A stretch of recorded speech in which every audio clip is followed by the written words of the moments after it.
you talking about? I don't know what's going on Bible thumping wingnut page. They don't like me either. What on earth are you talking about? I have no earthly idea. And half the time in this particular rant, most people had no idea what he was talking about. Christians like Tony Miano, let me tell you something. If you're one of these people who are lurking in the abolitionism page and trying to sort of like pretend like you're on both sides, and you do not see the behavior of these wicked, evil, totally screwed up, hateful, murderous men, if you do not see lying and accusing people of being apostates and accusing people of being in sin over their tactics of trying to wake up people to the Holocaust going on in their midst, constant child sacrifices going on in the midst of hundreds of thousands of church buildings that pass as members of the body and bride of Christ in your terrible, sycophantic eyes. These churches with these leaders who have done absolutely nothing to push back the darkness and be any kind of salt worth anything, to stand up for the glory of God and for the love of their neighbors and do anything about this horrible, tragic, abominable Holocaust. And the Church of the Living God is rising up all over the place, and people are getting together, and they're not perfect, and the Lord is sanctifying them and trying to make them into the kind of people that would actually do something to fight against this wicked thing. And these people decided that they would call themselves abolitionists, and they decided that they would use a symbol, and they decided they would get together. And you know what you did, you wicked, evil people? You attacked them. You attack them day and night. You go from blog to blog and Facebook page to Facebook page saying all manner of wicked things about them. Woe unto you! You are wicked! You are enemies of the Church of the Living God. And I'm not saying AHA alone is the Church of the Living God, but we certainly are members of the Church of the Living God. We've been bought with a price, the blood of the Lamb. Jesus Christ looked down on Matt and Todd and Jared and Michael, and he said, I'm going to save them, those sinners. I'm going to save them. I'm going to die for them. I'm going to make them my sons. And you, wicked people, call them apostates and heretics and sinners because they have the audacity to go to the places where Christians meet and say, your neighbors are being murdered. They're being taken away to death, and you seem to be not that freaked out about it. Well, abolitionists were freaked out about it, and we're trying to figure out what our tactics ought to be. But all these people with their buildings and their organizations and their parachurches and their sycophant followers and their systems and their seminaries and all these people, all these young people, all these people like Joseph Randall Spurgeon, probably a brother, but my goodness, the millstone on your neck is disgusting. You want a degree in a seminary. You want to be loved by these men. You are helping those who hate and attack and defile the church.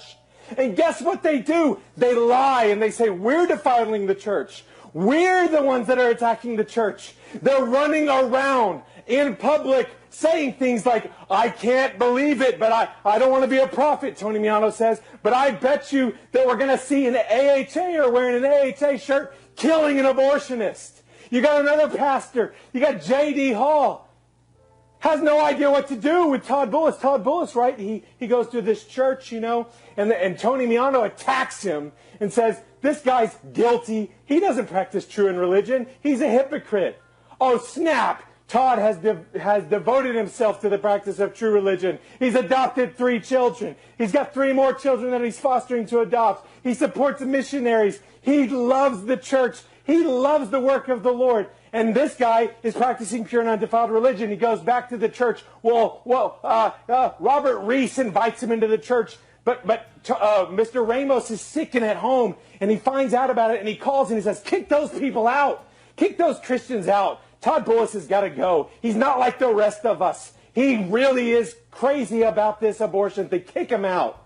Right? So what are we going to do? How are we going to slander these people? Oh, let's look out the windows because we are sick, evil, wicked people looking around, trying to find sin, trying to find error, trying to find wickedness so we can use it, put it in a blog post, and slander a whole bunch of people. Because we can't argue with them from the scriptures. We can't argue with them without being hateful. So what we're going to do is we're going to peer out our windows from our little cloister buildings. And we're going to look and we're going to go, oh my gosh, there's Jared Reagan and Michael Playstead. Let's join the pro-aborts. Let's join the MSNBC. And let's talk about how they are former church bombers. And let's say once a church bomber, always a church bomber. I hate to interrupt such a coherent rant, but if you're wondering what in the world's going on, I finally figured out. I had to talk to a few people to find out, but evidently what happened, and again, I've already been identified as murderous, evil. I'm not sure if satanic was used. I forgot to write them down, but celebrity too. So yeah, celebrity pastor. Everybody's into PRBCs going like, oh yeah, that's a celebrity. But anyway, obviously, not a whole lot of coherent thought going on here. But the anger came because of something that J.D. Hall did. Ha! How could that ever happen? Yeah, J.D. Hall, who does like to toss lighted matches into volatile, noxious mixtures of stuff. Used to be a big supporter of AHA, and now he's on the dagger's end of them. But once the stuff started happening at Emilio's church, JD's like, what are you people doing? And I had been directed to this by a dear friend down Texas way, but I'm sorry, I don't know all the names. And when people are throwing names out and stuff, I didn't know exactly what J.D. Hall's point was. But what he was saying was that some of these guys who are now part of AHA had been convicted of arson. Now, some things have said blowing up a church, but I've heard as little as starting a fire in a church nursery. Whatever it was, I don't know, but the trigger mechanism here, I guess, for Russell was, how dare you bring this up? They've been saved. They've been forgiven. You don't believe in the gospel, etc., etc. I guess that's supposed to give you some of the background to why he's so irate here. Sorry, I've had my disagreements